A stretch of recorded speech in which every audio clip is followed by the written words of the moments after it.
जय जिनेंद्र दोस्तों, आप सभी का स्वागत है हमारे यूट्यूब चैनल पर। तो आज हम डिस्कस करने वाले हैं मार्केट में, स्पेशली निफ्टी, बैंक निफ्टी और फिन निफ्टी में क्या हो सकता है इलेक्शन रिजल्ट्स को लेकर। तो सबसे पहले पॉलिटिकल व्यू पे एक बार नज़र डालते हैं। पॉलिटिकल व्यू ये है मार्केट का कि जो हमारी पार्लियामेंट है उसमें अराउंड 543 सीट्स हैं, और उसमें स्पेशल मेजोरिटी के लिए आपको 370 सीट चाहिए होता है। नॉर्मल मेजोरिटी के लिए 270 प्लस 272 प्लस सीट्स चाहिए, और स्पेशल मेजोरिटी के लिए 2/3 सीट्स, जो कि अप्रोक्सीमेटली 370 प्लस सीट्स चाहिए। तो बीजेपी जो इस बार टारगेट कर रही है वो 370 प्लस सीट्स के लिए टारगेट कर रही है, ताकि उसके पास स्पेशल मेजोरिटी हो, और वो कुछ अगर कॉन्स्टिट्यूशनल चेंजेस लाना चाहते हैं तो कॉन्स्टिट्यूशनल चेंजेस ला सकें। ठीक है। अगर ये कॉन्स्टिट्यूशनल मेजोरिटी उसको मिलती है, 2/3 मेजोरिटी बीजेपी के पास में आती है, तो इसका मतलब ये है कि मार्केट में एक स्टेबल गवर्नमेंट के साथ साथ ऐसी गवर्नमेंट होगी जो एक फंडामेंटली इंडियन कॉन्स्टिट्यूशन में चेंजेस कर सकती है। तो जिसका इसका मतलब ये है कि मोदी जी ने जो स्टेटमेंट दिया था कि आने वाले 1000 साल के लिए वो इंडिया को बहुत ही इंडिया की डेवलपमेंट का पाथ सेट कर देंगे, मतलब वो बहुत बड़े कॉन्स्टिट्यूशनल चेंजेस कर सकते हैं। तो अब मार्केट क्या रिएक्शन दे रहा है, अगर आप लॉन्ग टर्म चार्ट देखेंगे, जो वीकली चार्ट आपके सामने है, तो आप यहाँ पे देख सकते हो कि मार्केट ने एक ये 22,500 का जो से 600 का जो जोन है, इस जोन के ऊपर गया लेकिन सस्टेन नहीं किया, और यहाँ से एक बार शॉर्ट्स बनने की कोशिश हुई है। ठीक है। अब अगर हम आरएसआई की बात करें तो आप आरएसआई में आप देख सकते हो, आरएसआई काफी कंफर्टेबल जोन में 68 के जोन में वापस आ गई है। वापस इसको पीक आउट करने के लिए 75 76 के जोन तक जाना पड़ेगा। और ये हम बात कर रहे हैं किस पे, वीकली चार्ट पे। तो वीकली चार्ट पे अगर 75 76 तक आरएसआई अगर जा रही है, तो आप ये मान के चलिएगा कि निफ्टी को 24,200 तक के टारगेट्स आराम से इजीली मिल सकते हैं। ठीक है। ये हो गया अपसाइड का बात। बाई चांस मान लेते हैं बीजेपी को कोई अपसेट मिलता है, अगर कोई अपसेट आता है, तो उस केस में मार्केट क्या रिएक्शन दे सकता है आपका, आपको यहाँ पर एक डाउनवर्ड मूव मिल सकता है, और ये डाउनवर्ड मूव आपका अप्रोक्सीमेटली 20,900 तक का हो सकता है, जो आपको तुरंत में मिल सकता है। तो अभी जो है मार्केट की मूव, उसके हिसाब से अगर आप देखेंगे तो आपको क्या करना है, आपकी स्ट्रेटजी क्या होनी चाहिए। अब देखिए, सबको पता है कि बीजेपी आ रही है, ऑलमोस्ट ये तो कंफर्म ही है। 270 seats is not a doubt, the doubt is about 370 seats. ठीक है। तो अगर बीजेपी को 370 से कम सीट्स मिलती हैं, तो भी एक स्टेबल गवर्नमेंट होगी। 270 या 280 के प्लस सीट्स अगर बीजेपी लाती है, तो भी एक स्टेबल गवर्नमेंट है। तो उस केस में मार्केट हो सकता है बढ़े, लेकिन उतना कुछ खास नहीं बढ़े, या फिर एक आध छोटी सी प्रॉफिट बुकिंग आए, फिर वापस से बढ़ना शुरू हो।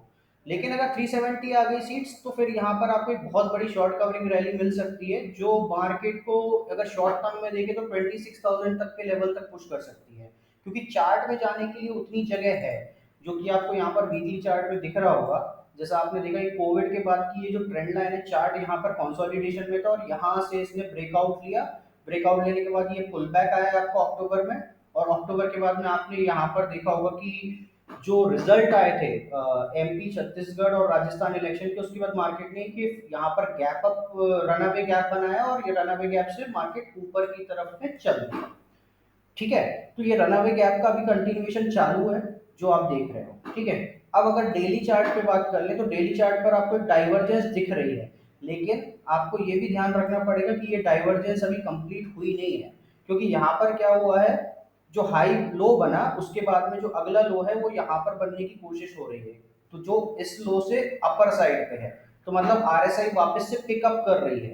तो जो लोग बोल रहे हैं कि डाइवर्जेंस के चक्कर में मार्केट एक बार नीचे जाएगा, आपको ये पॉइंट भी ध्यान रखना चाहिए कि यहाँ पर बहुत ही इंपॉर्टेंट जोन है आरएसआई का ही। यहाँ पर जो लो है वो पिछले लो से बड़ा है। ठीक है। तो आरएसआई वापस से नॉर्मल आउट हो रही है, और अगर आप चार्ट में जैसा देख रहे हो कि अगर भागने पे अगर बाजार आ गया, तो आपको फ्रेश ब्रेकआउट 24,100 200 के जोन तक तो आराम से ही मिल सकते हैं। ठीक है। तो अब आपकी स्ट्रैटेजी क्या होनी चाहिए, अब उस पर बात करते हैं।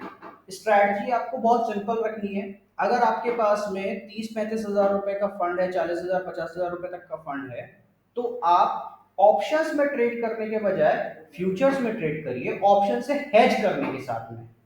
उससे क्या होगा, ऑप्शंस के जो अभी हाई बीटा पे जो प्रीमियम चल रहे हैं, वहां पर आप पैसा गंवाने के बजाय, क्योंकि जैसे ही इलेक्शन का रिजल्ट में क्लैरिटी आएगी, टाइम वैल्यू बहुत तेजी से गिरेगी ऑप्शंस के प्रीमियम की, और मार्केट को जो ट्रेंड पकड़ना है वो उस ट्रेंड में चल देगा। तो अगर आप deep out of the money option लेंगे तो हो सकता है कि मार्केट आपके डायरेक्शन में ही जाए, ऊपर के डायरेक्शन में जाए, लेकिन वो प्रीमियम्स उतने ना बढ़े। तो इस केस में आपको क्या करना है, आप फ्यूचर्स बाय करिए ना ऑप्शन हेज करके। अगर आप फ्यूचर्स बाय करेंगे ऑप्शन हेज करके, तो इससे आपको बेनिफिट ये होगा कि फंड आपका कम लगेगा और डीके का आपको टेंशन नहीं रहेगा।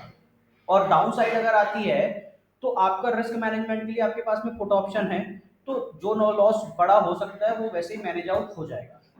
ठीक है।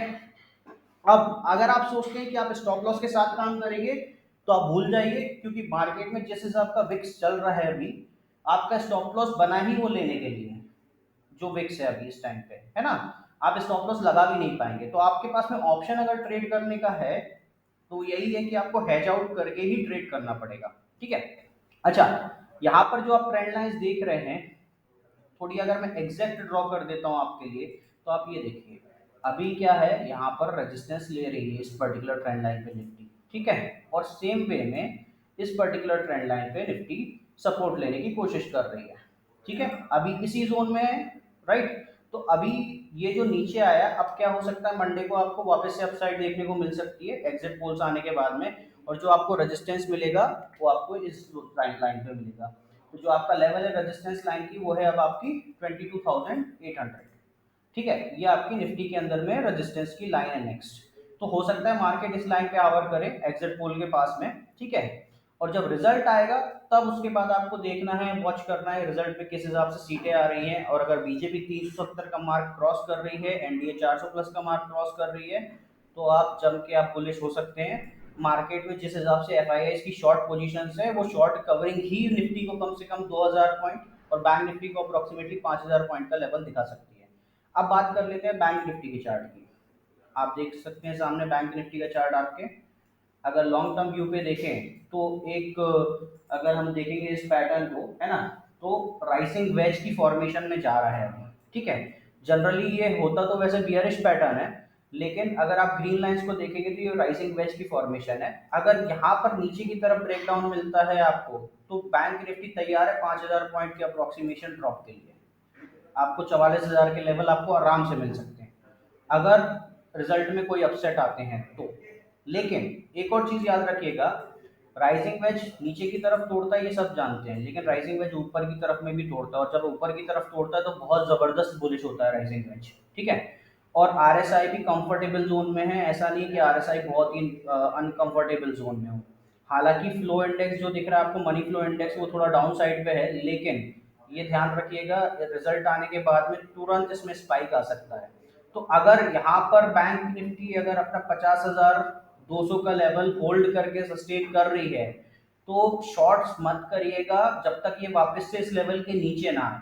50,200 लेवल के नीचे जब तक बैंक निफ्टी सस्टेन ना करे रिजल्ट आने के बाद में, शॉर्ट मत करिएगा। और इसके ऊपर सस्टेन कर रहा है तो आप ये मान के चलिएगा इस लेवल के ऊपर में कि बाजार बाय पे ही रहेगा, क्योंकि यहाँ से चार्ट में अगर फिबोनाची लेवल्स अगर आप निकालेंगे 54,372 का लेवल आपका निकल के आता है, इस लेवल तक जाने की जगह है चार्ट में। तो आपको ये ध्यान रखना है कि बाजार में बैंक निफ्टी में अच्छे खासे मूव आ सकते हैं, क्योंकि बैंक निफ्टी अभी भी अंडर परफॉर्मिंग काउंटर है एज कंपेयर टू निफ्टी। ठीक है, ये चीज आपको ध्यान रखनी है। और बैंक निफ्टी अगर ब्रेकआउट ले गई तो 54,000 आना बैंक निफ्टी के लिए बहुत आसान काम है। ठीक है। तो आपको ध्यान रखना है plus minus 5,000 points in bank Nifty, approximately 2,000 points in Nifty. ठीक है। करंट एक्सपायरी का ऑप्शन में जितना हो सके उतना काम मत करिए। अगेन यहाँ पर भी आप सेम स्ट्रेटजी अपना सकते हो। फ्यूचर्स में आप एंट्री लीजिए जिस डायरेक्शन में आप ट्रेड लेना चाहते हो, और उसको अगेंस्ट द डायरेक्शन में ऑप्शन से हेज करिए। आपको मार्जिन भी कम लगेगा, आपका रिस्क भी कम हो जाएगा। और प्रीमियम डीके जो होता है प्रीमियम्स में ऑप्शंस के, उससे भी आप बच जाएंगे। पैसा इन्वेस्टमेंट आपका हल्का सा ज्यादा लगेगा, लेकिन ऑलरेडी प्रीमियम्स तो उतने ही ज्यादा हैं ही। तो अगर प्रीमियम्स ऑलरेडी उतने ज्यादा हैं तो होल्ड करने का कोई सेंस ही नहीं बनता है उनको। उनमें डीके में आप पैसा बर्बाद कर देंगे और कुछ नहीं होगा, आप संभाल ही नहीं पाएंगे उस ट्रेड को। 90% ऑफ द ट्रेडर्स के साथ में ये स्थिति होगी। ठीक है। तो आपको ये चीज आपको ध्यान रखना है। अच्छा, अब बात कर लेते हैं फिन निफ्टी की। फिन निफ्टी में आप यहाँ पर देख लीजिए, सेम बैंक निफ्टी की तरह ही चार्ट है अप्रोक्सीमेटली, बहुत ज़्यादा कुछ अंतर है नहीं, लेकिन फिन निफ्टी का चार्ट फिर भी बेटर है, थोड़ा बुलिश जोन अच्छा खासा दिख रहा है। ठीक है, अब फिन निफ्टी भी यहाँ पर पीक आउट करने की कोशिश कर रहा है। ठीक है, लेकिन अगर आपको देखना है कि फिन निफ्टी के अंदर में लेवल्स कहाँ तक आ सकते हैं, तो ये फिबोनाची रिट्रेसमेंट आपको क्लियर कट बता रहा है कि अगला जो लेवल है फिन निफ्टी का 22,900 का लेवल है, और 22,900 के ऊपर में तो फिन निफ्टी 27,000 तक के लेवल तक जा सकती है।